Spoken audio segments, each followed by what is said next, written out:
Hello there, it's Jay here from Jay's Vintage Junk, and today thought we'd do a quick LOLA update. As you can see, I've been quite busy with her. I've had a spare 10 or 20 minutes, you know. As you can see, we've got the front panels back on, the wings are back on. These are only just like loosely bolted on with a couple of bolts. I was trying to basically visualise inside where everything was going to go. And I've been playing with the radiator. I've got the old this is the old series radiator. I have been debating which radiator to use, really. You can see there's the that's the old series rad there. That's what's been in LOLA for many years. It's not in ridiculously bad condition. I'll probably find someone else that can use this. Got a bit of detritus in it and what have you, but it needs a bit of brazing round there. The little vent pipe's broken off, but I could easily braze a new one on there. But that's the all series radiator.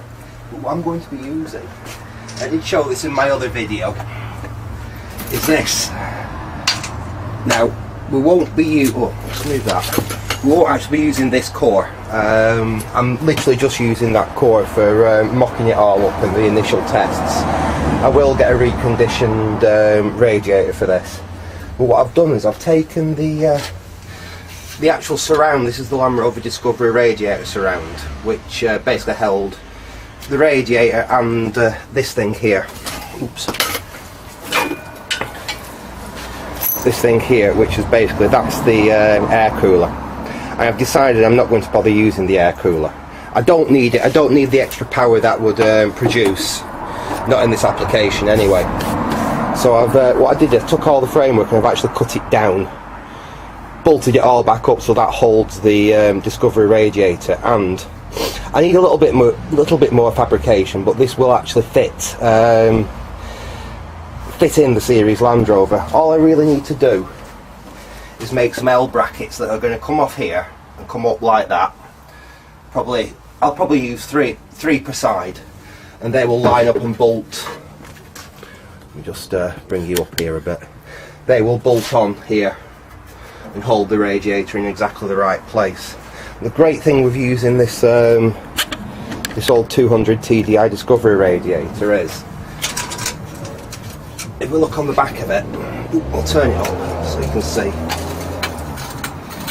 It actually has a built-in oil cooler.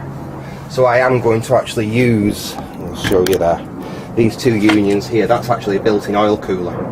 So it's a water radiator, and it is actually the oil cooler for the engine as well. So we are going to have basically a oil cooler on the engine, but we're not going to bother with the intercooler and chill the air coming in. Like I said, we don't need that extra bit of power. The oil cooler is a good thing, obviously, because if you keep the oil cooler in the engine, it's more efficient. The engine will basically run better. It'll last longer. And so, seeing I've got it and it was quite easy to fab up, I decided to use it. And the great thing is, with the way I've got it set up, the actual pipe. I'll just take you off the stand so we can get a bit closer to the engine bay. It's a bit tricky when I've got you on a stand here. If we have a look inside here, these here are the oil cooler pipes. And I've just had a really quick way up and an eye up, and it's all going to line up, and they will actually connect straight up to the oil cooler on that radiator. So I'm not going to have to do any major fabrication work there. All I need to do at the moment, let's see if we can get you so you can actually see what I'm pointing at here. There we go. The only issue I've got at the moment is this here. You can see that there. That's the thread that would have took the old viscous fan when it was in the Land Rover Discovery. And I'm going to be using an electric fan. So I need to cut that off, and it just gives me that extra 10mm of clearance that I need. So I'll take my angle grinder with a very fine disc on it, and I'll just slip that off. Again, I should have done it before I really put the front of the rad in, but if we look at this bracket there, that's what's left of the old battery tray. Now the battery is going to be put in the back of the Land Rover. There really isn't enough room to put the battery under the bonnet with this engine and all the ancillaries in it. I just need to chop that off because that's getting in the way at the moment. So I'm going to chop that off, chop that off, fab, like I said, fab some L brackets, which will go on this piece of metalwork here, and then they will go on, obviously, onto here on the actual radiator. I'll have to weld some little pieces that come up, off and up. So it'll need 3 of them, I think, per side. And I may make something at the bottom. Oops, really difficult with this camera. I may make something at the bottom there, like a plate that goes along, which will locate, where are they now? It will locate that little spigot there. That'll stop it moving around on the bottom. And the piece of metal that I've cut off from over there has got another of them on. I'll probably chop that off and I'll relocate it there or here. So basically it has got 2 bottom mounts with rubber bushes on them, and then it'll be mounted on the top, and I'll probably do something with some rubber bushes so it's got a little bit of vibration protection. But it's coming on really, really nice. I'm super pleased how the engine actually looks in the engine bay. It doesn't look that out of place really for what is a 1972 Land Rover. This is obviously, the engine's 1992, so bit of a difference in age. I've been absolutely blown away how easy this engine really has been to fit in here. Obviously we're putting the wing on, so if I've come up with a few little issues that I'm going to have to address. The turbo down there, as you see, the turbo does fit quite nicely, but I am going to have to perhaps dish a little bit of the wing out there. I'm also going to have to rotate that, because as you can see, that pipe there needs to go on that little nipple there. And what I can do is I can rotate the body around so that faces in that direction, and that pipe will connect straight back up to it. Like, can you see what I'm saying? Yeah, that pipe there will then connect up to it right like that. That's that problem solved. I'll have to just dish a bit of the wing out there just to clear that. So that's coming on quite nicely. We'll go on to the exhaust. I'll take you down into the wing. Hopefully you can see what I'm trying to show you here. Yeah, there we go.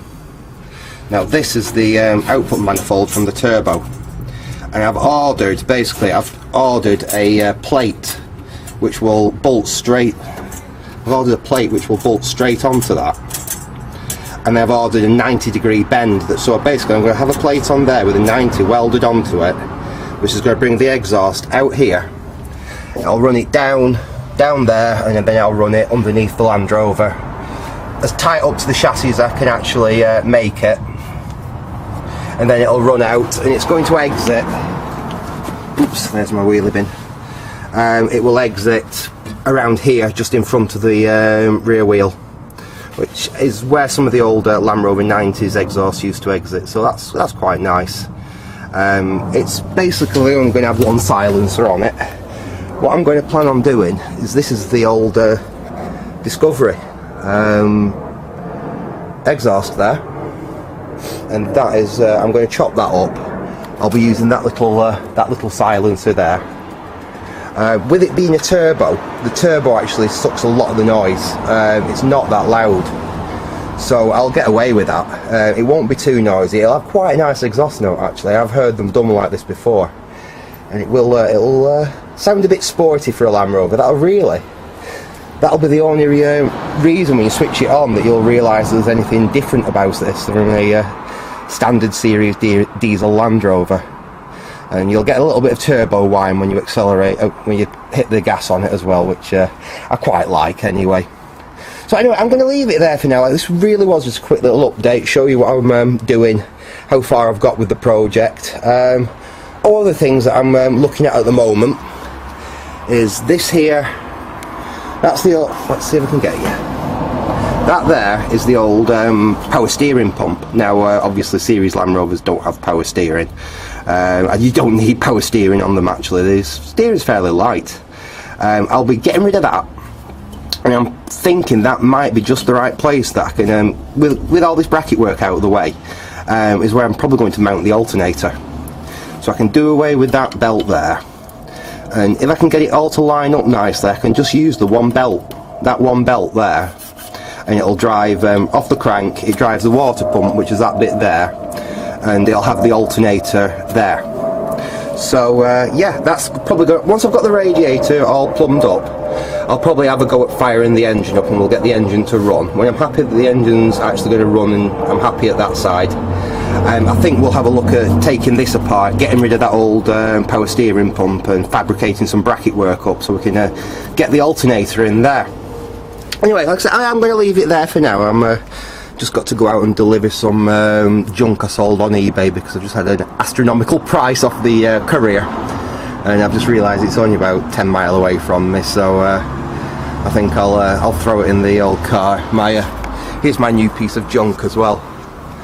My old van died, so I picked this up. I picked it up dirt cheap. It's a Mark IV Vauxhall Astra Estate, 1.7 TDI. It's got 150,000 miles on the clock, and it actually runs like new. It's previous RAF. It was an RAF staff vehicle for quite a number of years, and then it belonged to a builder who used it basically as a van, and I bought it off him.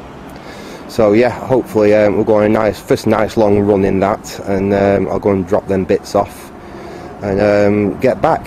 So like I said, I'm going to leave it there for now. Hope you enjoyed that little update. So thanks for watching, and goodbye.